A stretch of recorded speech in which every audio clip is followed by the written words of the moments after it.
อยากขอบคุณอีกสักครั้งที่เธอยังไม่ทอดทิ้งกันที่เธอนั้นยืนข้างฉันในวันที่ไม่มีใครในวันที่ฉันล้มลงในวันที่ฉันร้องไห้วันที่ต้องเหงาเดียวดายเธออยู่ข้างกายเสมอ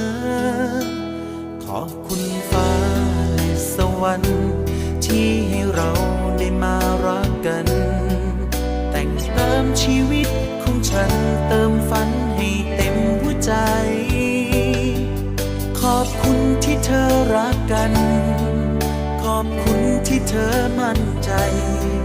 ด้วยศักดิ์ศรีของลูกผู้ชายให้เธอมั่นใจได้เลยผู้ชายคนนี้สัญญาจะเก็บรักษาใจเธอจะรักให้สมที่เธอมอบใจของเธอให้ฉันจะดูแลรักตัวเธอให้เท่าที่เธอรักฉันตราบใดที่เธอรักกันคำมันคือฉันรักเธออยากขอบคุณอีกพันครั้งฉันว่ามันคงยังน้อยไปในตอนนี้ไม่มีคำใดจะอธิบายใจฉันตอนนี้พูดได้คำเดียวขอบคุณที่เธอรักกันแต่นี้และทุกวันฉันจะรักเธอคนเดียวผู้ชายคนนี้สัญญาจะเก็บรักษาใจเธอจะรักให้สมที่เธอมอบใจของเธอให้ฉันจะดูแลรักตัวเธอให้เท่าที่เธอรักฉันตราบใดที่เธอรักกันคำมันคือฉันรักเธอ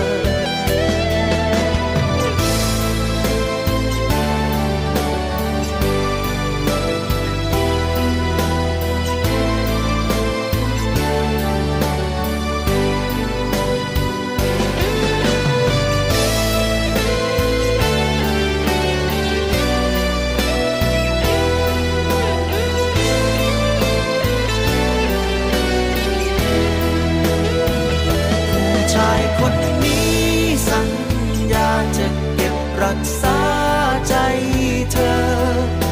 จะรักให้สมที่เธอมอบใจของเธอให้ฉัน